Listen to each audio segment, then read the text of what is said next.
dengan seminar nasional 4 pilar kebangsaan dalam rangka HUT Buleleng Siman Aliansi yang pertama, sekaligus sosialisasi tentang sekolah BSA Kulit yang kita punya, yang berasal dari organisasi BSA sendiri. Jadi nilai-nilai ini supaya kuat, nilai-nilai nasionalisme kita ini supaya lebih kuat, karena negara kita adalah negara besar yang kaya luar biasa. Tantangan yang potensi yang paling besar adalah dari dalam kita sendiri, yaitu adalah mengamalkan nilai-nilai 4 pilar ini seperti toleransi terhadap sesama, biar investor yang luar bisa membangun usaha di Indonesia merasa aman dan nyaman.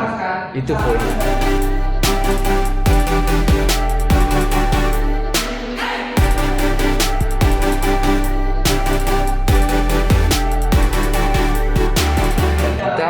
Bersinergi dengan Pemkab untuk mendata semua PMI atau Plot Buleleng supaya gampang gimana bila ada permasalahan seperti vaksin ini, supaya datanya valid dan kita langsung store ke Pemkab untuk bisa ditindaklanjuti.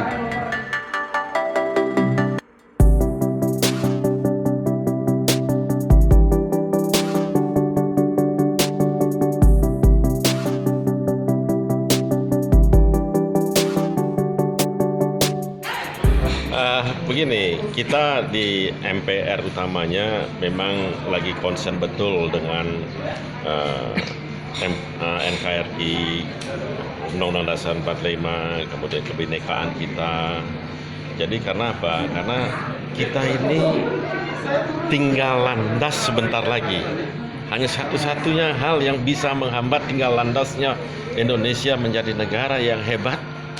Ini sudah disurvei oleh berbagai konsultan asing bahwa Indonesia akan menjadi negara yang hebat. Ada yang bilang nomor 7, ada yang bilang nomor 5, bahkan ada yang bilang nomor 3 di dunia.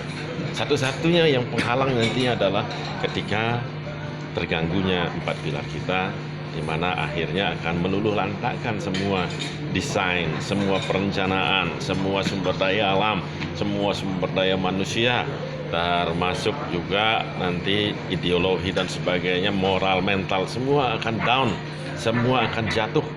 Oleh karena itu maka kewajiban kita bersama, terutama MPR, untuk menjaga ini. Dan kita tahu bahwa memang tadi disampaikan bahwa ada digitalisasi yang sekarang ini melanda kita, sehingga cepat sekali informasi-informasi, termasuk informasi-informasi yang hoax sekalipun itu segera masuk.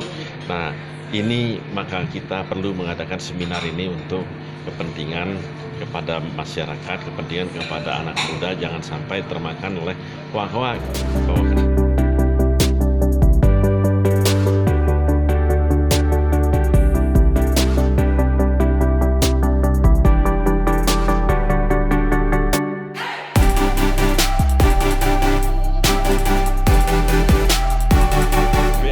Ini kan kerja bareng dari mereka yang sebenarnya setiap orang itu, kalau boleh saya bilang, mereka ingin sebenarnya men-share pengalaman mereka gitu ya, men-share kebahagiaan. Nah, itu sebuah sangat manusiawi. Semua orang ingin men-share kebahagiaannya.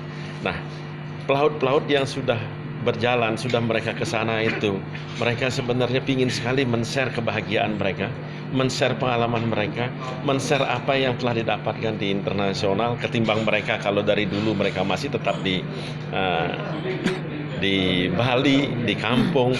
Nah, ini kebetulan ada wadah untuk men-share pengalamannya, dan mereka berkumpul bersama, mereka membuat kooperasi, membuat organisasi. Ini saya sangat suka, maka saya sangat support dengan keberadaan BSA ini. Mudah-mudahan nanti tidak hanya di pelaut saja yang melakukan hal begini, tapi di profesi-profesi lain juga harusnya mulai membangun komunitas-komunitas semacam ini, terus mulai mengajak rekan-rekannya, anak-anak muda yang mau sesuai dengan profesinya perkumpulan tersebut, sehingga mereka mendapatkan pelajaran dari pengalaman-pengalaman tersebut.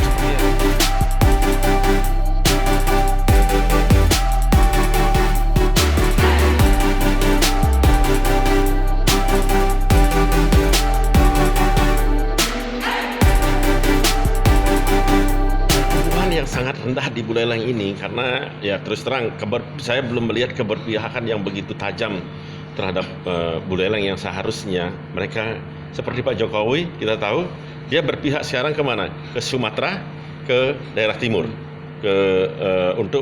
untuk memeratakan Indonesia. Tapi di Bali harusnya gubernur mulai berpikir persis seperti Pak Jokowi di Indonesia, yaitu memeratakan. Bagaimana yang dia harus perhatikan adalah Buleleng dan Karangasem.